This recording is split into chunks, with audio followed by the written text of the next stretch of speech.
Hey, Tom here, Flip Anything USA. So today we're going to talk about location, right down to what side of the street you should be on or I prefer to be on, and we'll get into that.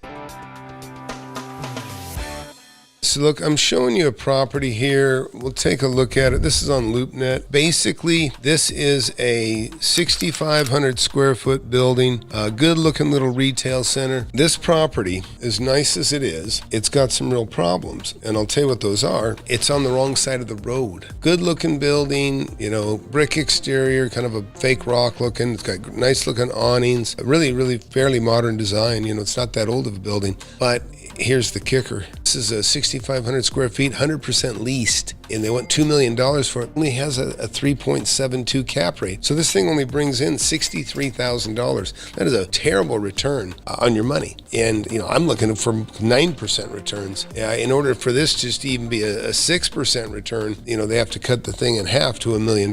So this isn't one I'm going to buy or even think about buying, but it's something you need to consider. And I want to tell you why this building suffers. It's obviously being rented below market. It's kind of out in the sticks there anyways, but it is rented below market. I'm going to take you to Google Earth. So let's go down here and take a look up front, and I'm going to show you what I'm talking about. This property is on what I call the going to work side of the road. The going to work side of the road is the least desirable side to be on, because in the morning you don't have time to stop. Maybe you get a cup of coffee, maybe you get a cup of gas, and that's the exception for being on that side of the road in general when you're in kind of a rural area, and that's what this is. Now you go to the other side of the road, a little different story. So this is what I would call the going home side of the road. You got a restaurant here, further up, and you'll see, I'll get up in the sky here a little bit, and you're going to see, look, we got a gas station here. Got time to stop, get gas, get a gallon of milk, some cigarettes if you smoke, grab a couple beers. People understand that are in the business, and so that's what they do, is they make sure they got that.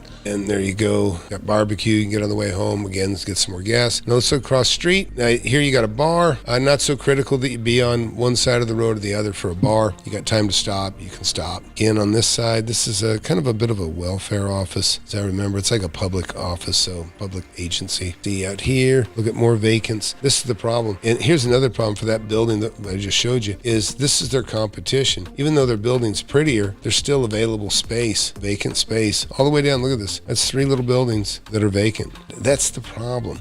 You get on the other side here, like I say, you've got more activity. Explain a little more on this, explain why you got the going home side. What creates the going home side of the road is jobs. So as you pull out away here, you can see this highway, it runs out here, and you can see, look at the density out here. Much denser, tons of properties, everything commercial, industrial, lots of residential. That's where the jobs are. And then you go to the other side and you got nothing but hill country, all green grass, not just a very low density. A little subdivision out here, it looks like, but again, it's just doesn't have near the amount of people. So that's a problem. That's mainly what I wanted to share with you today, is that, if you're going to buy a property, there is no bad properties, there's just bad deals. Even this property could be a decent deal, but you'd have to cut the price more than in half to make it even reasonable. Whatever leases they put together, they're very low, and I understand they have to do that in order to keep it full, but nevertheless, they're probably a little too early on the build. Could have waited on this one. That's it. FlipAnythingUSA.com. Hope you enjoyed that. Again, please hit that subscribe button, hit that like button. If you haven't got one, get my copy of my book, and we'll see you later.